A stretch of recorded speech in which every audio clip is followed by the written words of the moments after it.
You find that now my constituency, Siaya County, had more than 1 million people.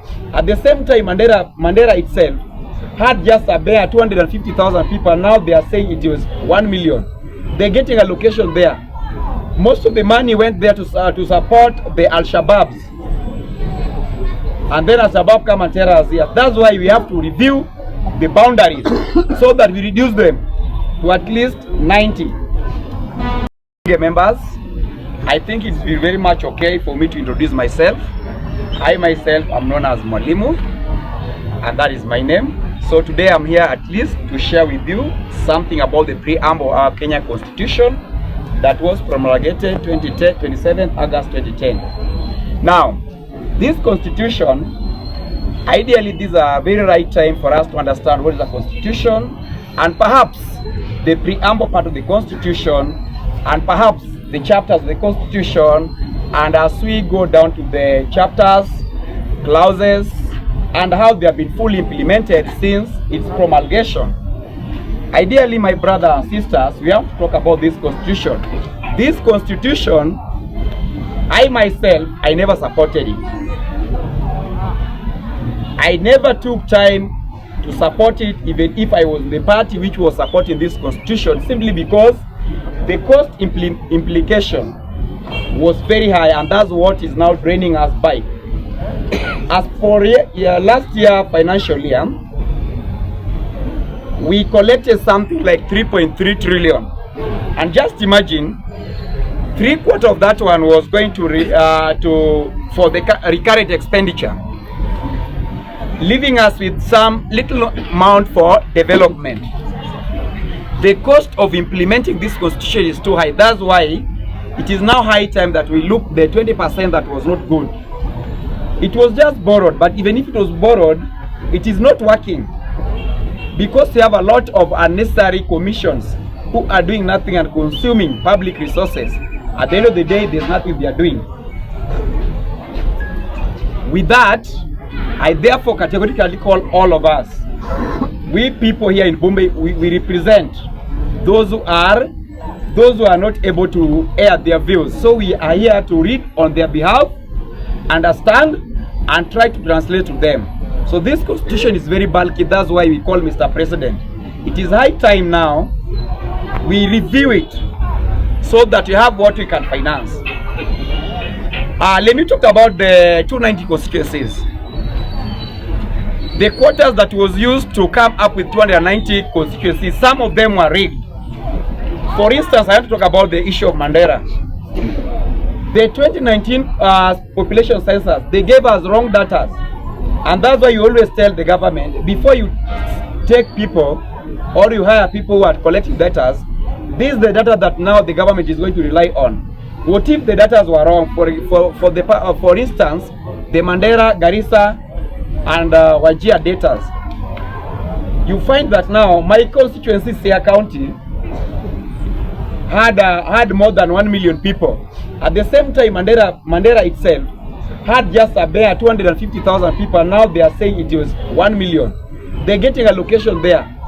Most of the money went there to support the Alshabaabs. And then Alshabaab come and tell us here. That's why we have to review the boundaries so that we reduce them to at least 90. America in itself has 50 states, having more than 350 million people, just represented by 50, only 50. Just 50 senators. Kenya, a country that has a bare 60 million people, represented by 47 senators, 47 women, who do nothing. Who do nothing. Mr. President, we support you.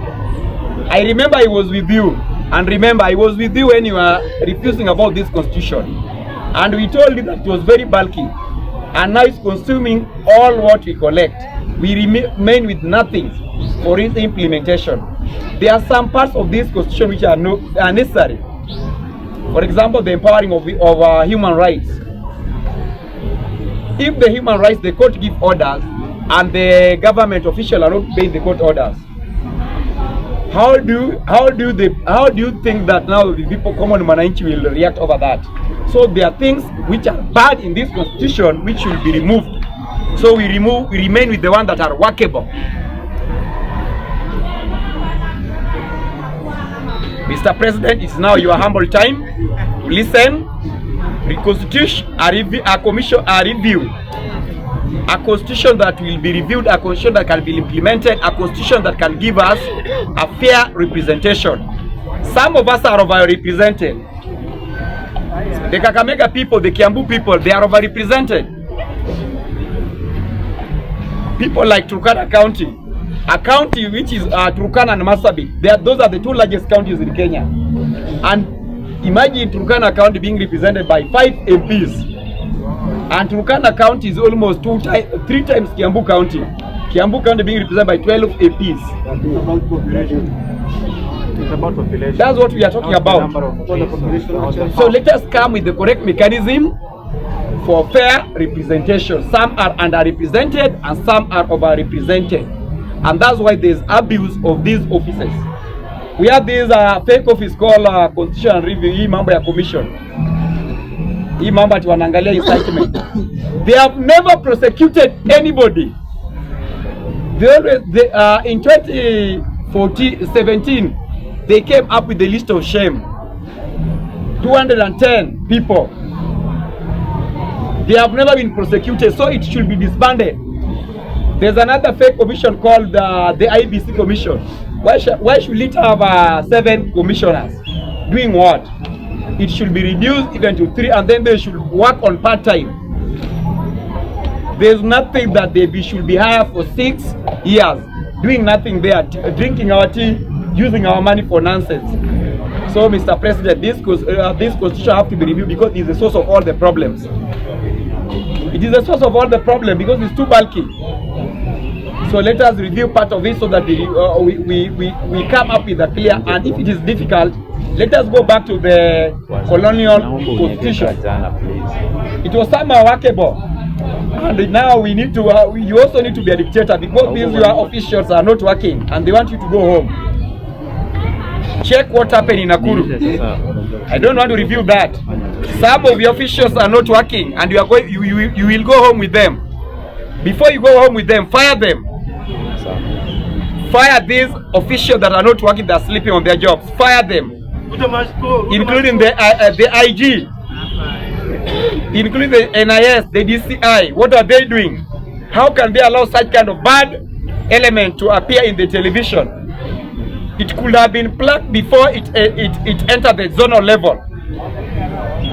I remember Home Thuku in 1992 when he came up with a very, very lethal and dangerous play. That play was not even the headmaster by that time, they were called headmasters. The headmaster did not even allow that play to proceed. So these people are sleeping. So Mr. President, chukua kiboko, fimbo ya nyayo. It is time now use fimbo ya nyayo to wake up these sleeping government officials, consuming people's salary. They are consuming your taxpayer, they are doing nothing. They are blackmailing you. They are making you to look like a small child, a toddler. It is high time, if you don't work now, you are going to go home with them. Thank you. Thank you, Mwalimu.